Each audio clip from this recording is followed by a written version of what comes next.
नमस्कार, आप देख रहे हैं प्रभा साक्षी और मैं हूं आपके साथ रेणु तिवारी। यह हमारा खास प्रोग्राम है योग दिवस पर, जिसमें आज हम आप लोगों को बताएंगे योग से जुड़े कुछ चीज़ों के बारे में। जैसा कि कहा जाता है कि योग अपने आप में एक विज्ञान है और पूर्ण विज्ञान है। यह हमारे शरीर, आत्मा और ब्रह्मांड को एकजुट करता है। इसलिए आज हम आपको योग से होने वाले जो महत्व हैं उसके बारे में जानकारी देंगे। इस विषय पर हम विस्तार से चर्चा करने जा रहे हैं। हमारे साथ हैं डॉक्टर उमेश कौशिक जी, एक बहुत अच्छे योग एक्सपर्ट हैं जो इस विषय पर आपको विस्तार से बताएंगे। बहुत बहुत स्वागत है उमेश जी आपका हमारे प्रोग्राम में। नमस्कार रेणु जी। मैं योग के बारे में आपसे थोड़ा सा जानना चाहूँगी, उसके बाद आपसे योग जो क्रियाएं होती हैं, योग आसन होते हैं, उसके बारे में आपसे बात करूँगी। सबसे पहले योग के बारे में कुछ लाइनें। रेणु जी, देखिए, योग के बारे में अगर हम देखते हैं, समझते हैं, जानते हैं, तो मैं समझता हूँ कि कोई सी भी ऐसी पृथ्वी के ऊपर कोई सा भी ऐसा कण नहीं है जो कि योग के साथ नहीं है। क्योंकि जो ये प्रकृति बनी है एक योग है, जिसे हम बोलते हैं कि शिव एंड शक्ति, है ना। तो शिव एंड शक्ति का मीन्स क्या है? योग हो रहा है। तो ये पृथ्वी तभी है, उत्पन्न ही तभी हुई है जब शिव और शक्ति मिले हैं। तो हम सबसे पहला गुरु और सबसे बड़ा गुरु जिसे मानते हैं, हम योग में शिव को मानते हैं। उसके बाद हम मानते हैं कि शिव ने जो पृथ्वी पे जो लोग, जब उन्होंने संचारण करे या वनस्पति बनाई, लोगों को जीवित तरह तरह से संचारित किया, उसमें संचार डाला, तो उसके अंदर डालने के लिए उसको वो रहने की प्रक्रिया कैसे रहे। तो उस समय एक ऋषि हुए पतंजलि, जिन्होंने उन्होंने कहा कि ये कैसे रहेगा कि लोगों में समझ बनी रहे, आपस में अपने शरीर को लेकर, अपनी आत्मा को लेकर और अपने मन को लेकर। तो जिसे हम इसे बोलते हैं कि माइंड, बॉडी एंड सोल।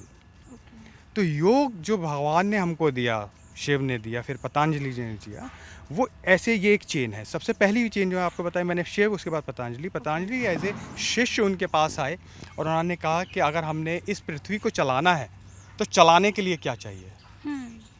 तो उन्होंने कहा योग। तो योग क्या है? उसमें आसनास हैं, उसमें आपका प्राणायाम है, उसमें आपका बैलेंस ऑफ नेचर है। तो अगर मैं योग को समझता हूँ, मैं जो समझता हूँ, तो योग एक बैलेंस है इस प्रकृति का, और हम उस प्रकृति का एक छोटा सा हिस्सा हैं। जी, आपने योग के बारे में बहुत अच्छी एक डेफिनेशन दी है, शिव और पार्वती से इसे जोड़ा है। जैसे कि आज की डेट में योग का महत्व थोड़ा सा ज़्यादा बढ़ गया है, क्योंकि बहुत बीमारियां आ गई हैं। बहुत लाइफस्टाइल पूरी तरह से बदल चुका है। बीमारियां, हर इंसान किसी न किसी बीमारी से ग्रसित है।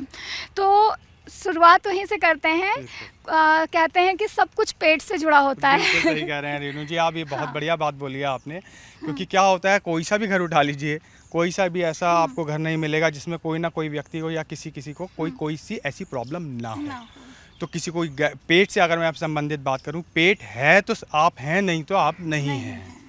क्योंकि हम यूनिवर्स को हिस्से में जब मानते हैं कि जो हमारे अंदर 5 एलिमेंट्स हैं, 5 एलिमेंट्स में हमारा पृथ्वी तत्व और जो जल तत्व से हम बहुत ज़्यादा हैं। जल तत्व हमारा 70% हमारी बॉडी में रहता है। तो वो अगर पॉल्यूशन में रहेगा या आपका उसमें डिस्टर्बेंस रहेगा, तो आपको पेट की संबंधित उससे प्रॉब्लम होती रहेगी। तो आज हम जो वीडियो बनाने जा रहे हैं वो पेट से जुड़े योगासन और आसनास के बारे में ही है। तो आप हमें कुछ करके दिखाएंगे, कुछ आसनास? बिल्कुल करके दिखाऊंगा रेणु जी। और मैं इसकी शुरुआत बोलूँगा कि कोई भी एक आसन ऐसा है जो कोई कर सकता है, कोई भी 5 साल से लेकर और 100 साल तक का।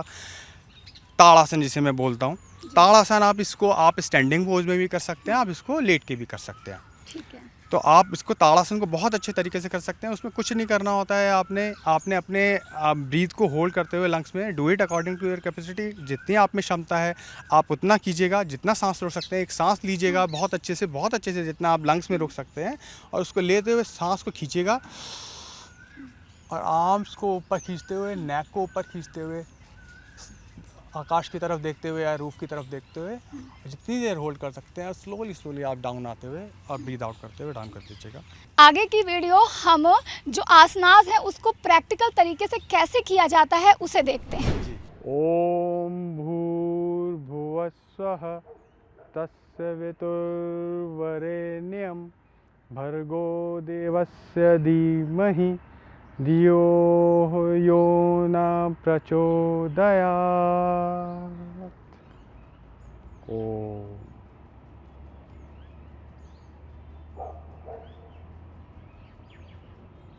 अभी हम आपके सामने ताड़ासन का प्रदर्शन करेंगे।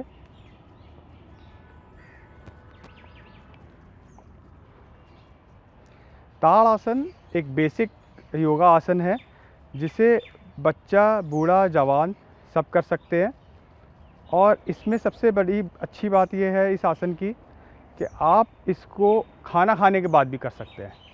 जो डाइजेशन के लिए हम वॉकिंग करते हैं या वज्रासन में जैसे बैठते हैं, उसी तरीके से हम ताड़ासन को भी कर सकते हैं। आपको लगता है कि थोड़ा ओवर ईटिंग हो गया है या मेरे को वॉक के लिए टाइम नहीं मिल रहा है, तो आप ताड़ासन के अंदर ब्रीथ कीजिए, ब्रीद इन। अब स्लोली टोज पे आइए, अच्छे से आर्म को स्ट्रेच कीजिएगा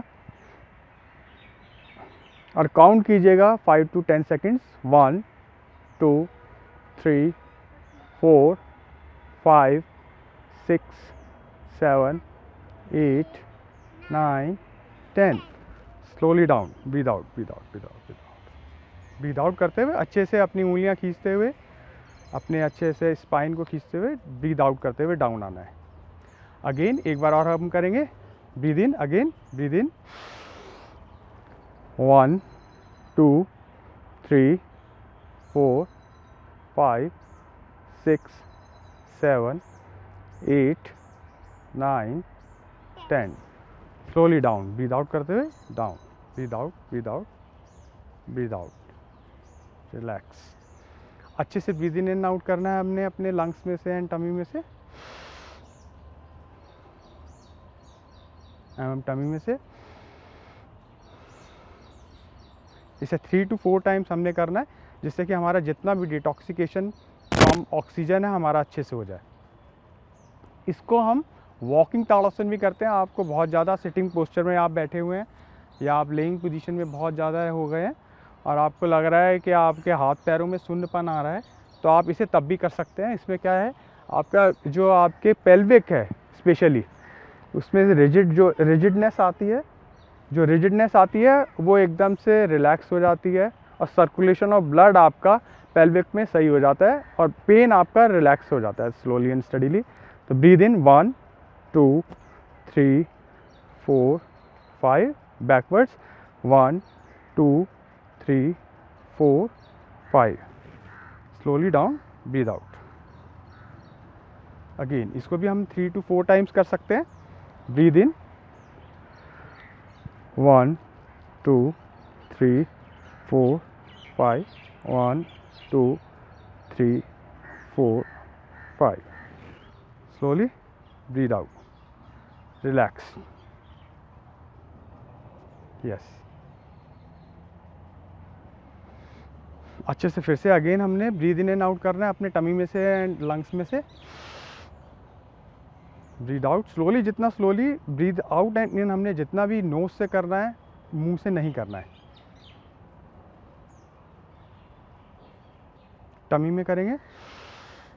जब मैं टमी में करूँगा बोलता हूँ तो उसका मतलब है कि जैसे आप जब पानी पीते हैं तो या कुछ खाना खाते हैं तो टमी में थोड़ा सा बाहर आ जाता है। एग्जैक्टली ब्रीथ को भी थोड़ा सा इनहेल करते हुए आपने टमी तक लेके जाना है एंड उसे स्लोली फिर ब्रीद आउट करते हुए निकालना है।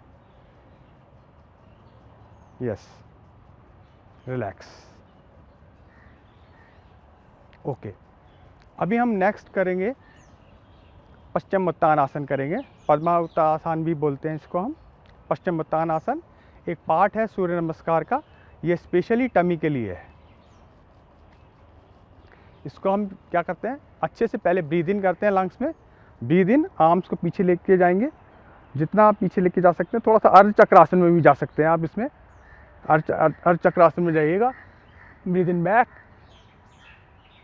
एंड ब्रीद आउट फॉरवर्ड करते हुए, breathe out, breathe out, breathe out. और फ्लोर को टच करने की कोशिश कीजिए या जहाँ तक आपकी आर्म जाती है वहाँ तक आप जाइएगा और टोटल ब्रीद आउट कर दीजिएगा।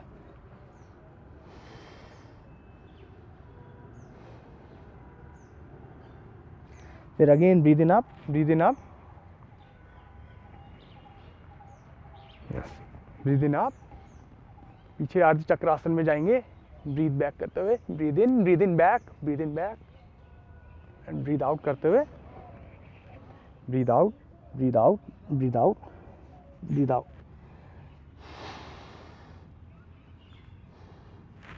फिर again breathe in up, breathe in up, breathe in up, breathe in back, फिर again breathe out, breathe out, breathe out, breathe out and breathe out, and again relax, standing pose में आ जाएंगे। अच्छा, पश्चिमोत्तानासन के do and don'ts हैं, जिनको lower back problem रहती है और जिनकी पेल्विक की प्रॉब्लम है, जिनको बहुत ज़्यादा साइटिका है, तो उनको बिल्कुल नहीं करना है। उनको किसी के निर्देश में, डॉक्टर के निर्देश में या योगा आचार्य के निर्देश में करना है, क्योंकि ये सबके लिए नहीं है पश्चिमोत्तानासन। पश्चिमोत्तानासन में लोअर बैक का बहुत ध्यान रखना है, जिनको लोअर बैक प्रॉब्लम रहती है या पेल्विक प्रॉब्लम रहती है, तो वो पहले डॉक्टर से पूछ लें और उसके बाद इसे स्टार्ट करें। अभी हम करेंगे हल आसन करेंगे। हल आसन के बहुत सारे फ़ायदे हैं।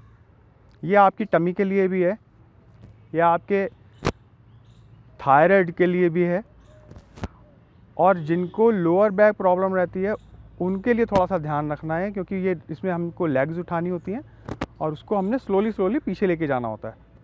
और ब्रीथ का इसमें ध्यान रखना है, जब हम लेग्स ऊपर लेके जाएंगे तो ब्रीथ इन करते जाएंगे, और जब हम डाउन आएंगे तो ब्रीथ आउट करते जाएंगे। जैसे जैसे टमी प्रेस होगा ब्रीथ आउट करते जाएंगे। और ये आपके शोल्डर्स में, जो फ्रोजन शोल्डर्स होते हैं, उनमें भी ये बहुत अच्छा आसन काम करता है।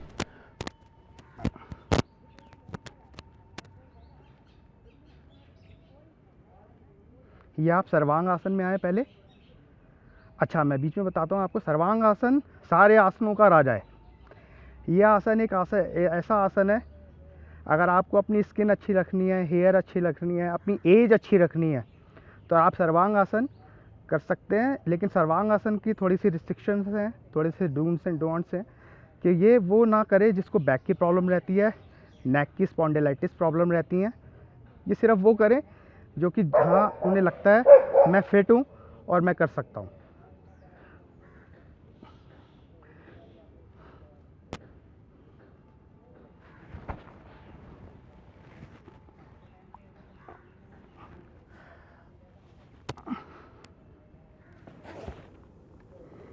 ये हम आ गए हल आसन में। हल आसन में आने के बाद आपने टोटल ब्रीद आउट कर देना है और नॉर्मल ब्रीदिंग पे आ जाना है।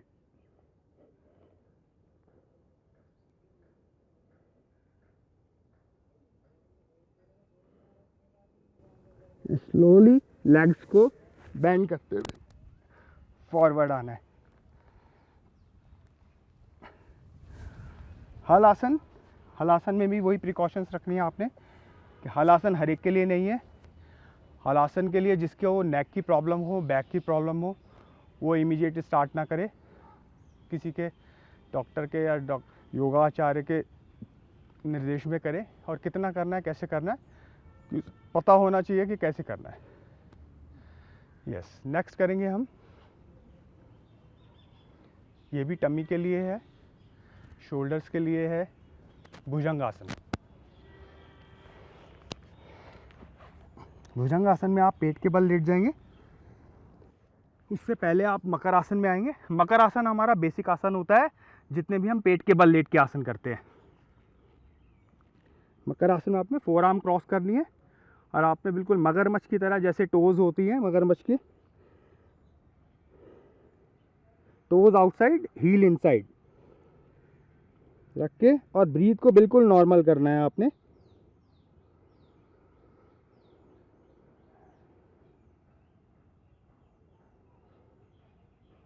मकर आसन के फ़ायदे हैं, जब आप स्ट्रेस में होते हैं, आपको लग रहा है कि मेरी नींद पूरी नहीं हुई है, या किसी भी वजह से आपको मेंटल स्ट्रेस हो रहा है या फिज़िकल स्ट्रेस हो रहा है, तो आप इस आसन में आके लेट जाइएगा और सिर्फ अपनी ब्रीथ के ऊपर, नॉर्मल ब्रीदिंग के ऊपर फोकस करना है।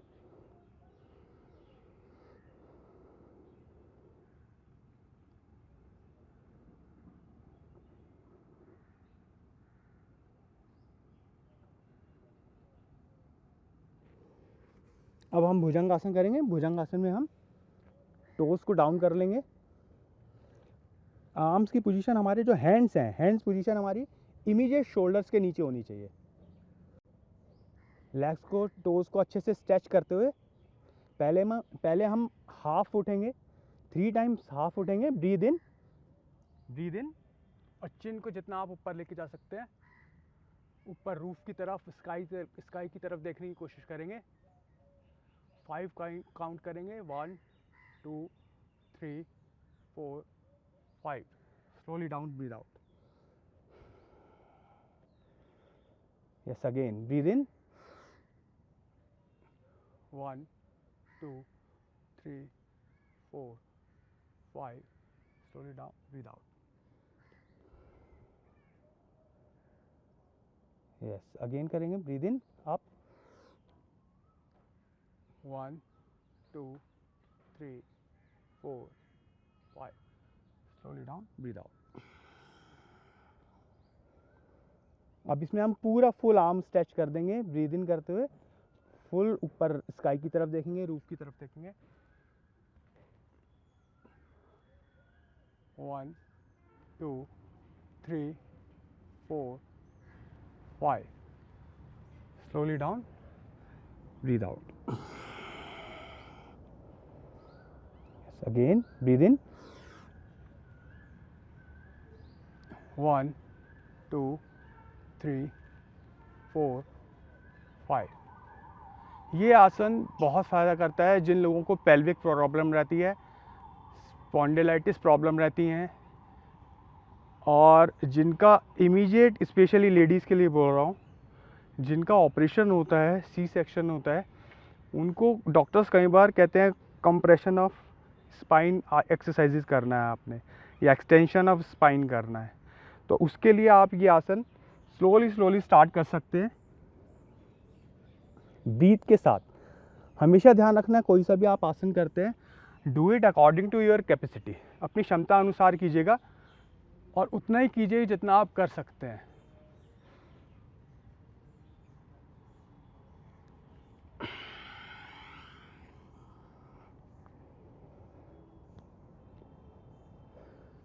Yes, breathe in, up, 1 2 3 4 5। Relax.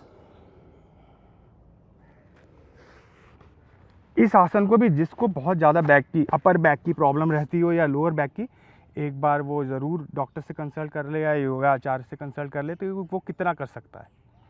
लेकिन इस आसन को करने के बाद आपका जो CNS है बहुत अच्छा वर्क करता है। अगर आप इसे कुछ दिनों में, कुछ सालों में या लगातार साल करते रहेंगे, तो आप नोट करेंगे कभी भी आपको कोई स्पाइन की प्रॉब्लम नहीं होगी। आपको जो एक आप बोल सकते हैं कि न्यूरॉन्स जो हमारे को मैसेजेस देते हैं हमारी बॉडी को, वो आपको कभी प्रॉब्लम नहीं होगा कि आपको देखिए लथार्जीनेस रहती है, या आपको लगता है कि मेरे हाथ पैर सुन्न हो रहे हैं।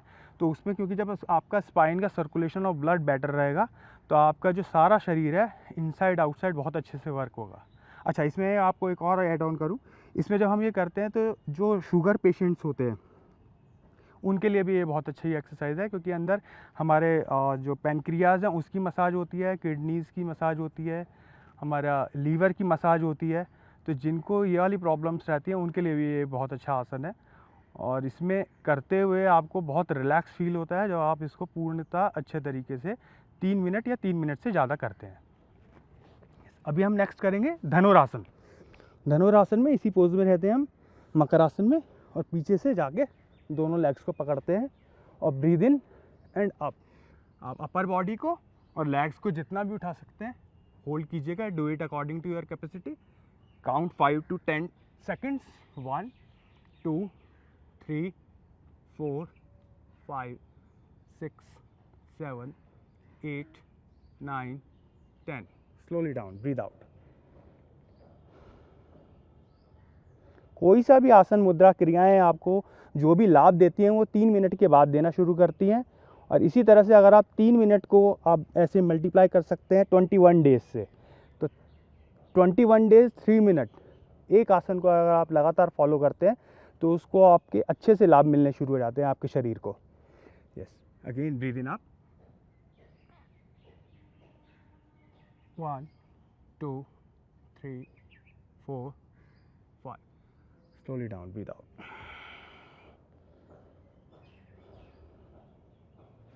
Yes, again, breathe in up. 1, 2, 3, 4, 5. Slowly down, breathe out. Relax. फिर से मकर आसन में आइए, एकदम रिलैक्स कीजिए ब्रीथ को.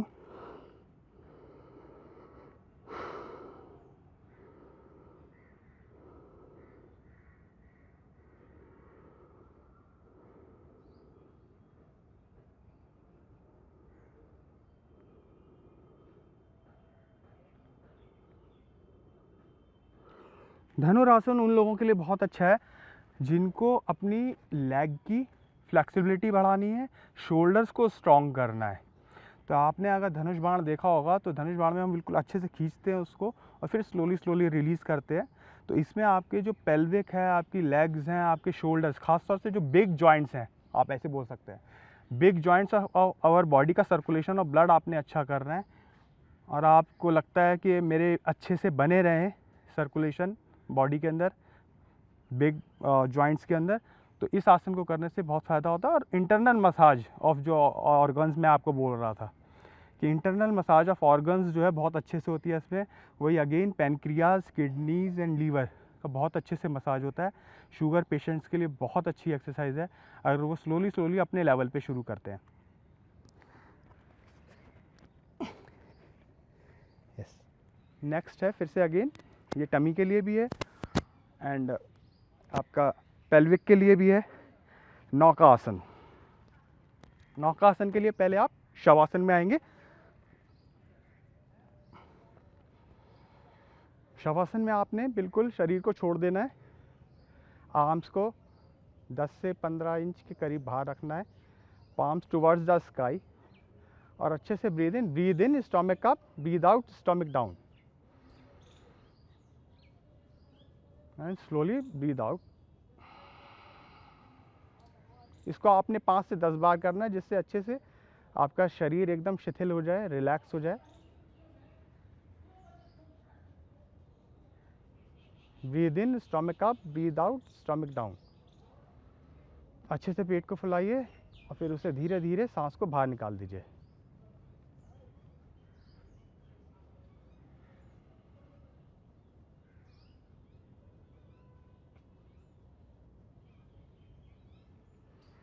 अब इसमें आपने क्या करना है, लेग्स को ज्वाइन कीजिए पहले, उसके बाद आर्म्स को थाइस के पास ले आइएगा, स्लोली लेग्स को उठाइएगा जितना आप उठा सकते हैं एक बार में पहले.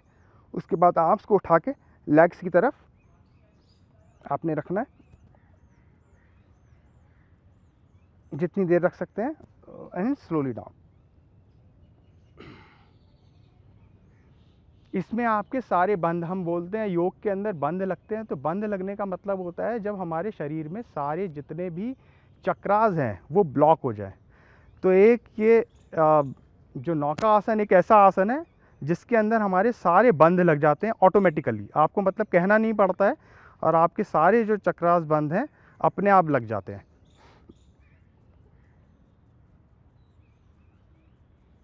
वन, 2, 3, 4, 5. Slowly down. टमी के लिए बहुत अच्छा आसन है, आपकी बैक के लिए बहुत अच्छा आसन है. आपको लंग्स का अगर स्ट्रेंथ बढ़ानी है, आपको लगता है कि मेरे लंग्स में अच्छे से ब्रीदिंग नहीं हो रहा है, उसके लिए बहुत अच्छा आसन है. स्टार्टिंग में जब आप स्टार्ट करेंगे तो ये एक आसन वैसा आसन है जिसके अंदर बॉडी में सबसे ज़्यादा शिवरिंग होती है. जब आप पहले 1-2 सेट्स करेंगे तो आपकी बॉडी उसको मैनेज करने की कोशिश करती है, और आपको लगे जब शिवरिंग बढ़ रही है आपकी तो आप डाउन आ जाए, और स्लोली वो स्टडी हो जाएगा आपका. जब आप 3 से 4 दिन 5 दिन करेंगे इसको लगातार 3 minute. Yes, slowly down, breathe out. अच्छा, मैं आपको बोल रहा हूँ 3 मिनट. अब 3 मिनट कैसे होता है? 3 मिनट देखिए, सबसे एक बार में 3 मिनट एट ए स्ट्रेच नहीं होता है. तो हम उसको जैसे जिम के अंदर हम सेट्स बना लेते हैं, आप 15-15 सेकंड के या 30-30 सेकंड के एक सेट बना लीजिए और हर एक आसन को आप ब्रेक कर सकते हैं अकॉर्डिंग टू योर कैपेसिटी। आपकी अपनी क्षमता अनुसार आप किसी भी आसन को अपने हिसाब से ब्रेक कर सकते हैं, लेकिन कोशिश करनी है कि हम एक्यूरेट करें। जितना एक्यूरेट करेंगे उतना अच्छा है, जितना सही करेंगे उसके लाभ आपको ज़्यादा मिलेंगे और जितना गलत करेंगे उसके फिर आपको लाभ नहीं मिलेंगे, आपको नुकसान हो जाएगा। और तो कोशिश ये रखनी है कि हम कम करें लेकिन सही करें। जितनी एक्यूरेसी होगी आपको रिजल्ट बहुत तेज़ी से और बहुत अच्छे मिलेंगे। नमस्कार। अगर आप भी लेना चाहते हैं देश दुनिया की तमाम जानकारी तो आज ही सब्सक्राइब करें हमारे चैनल को। साथ ही नीचे दिए बेल आइकन को जरूर दबाएं ताकि हर अपडेट आप तक पहुंच सके।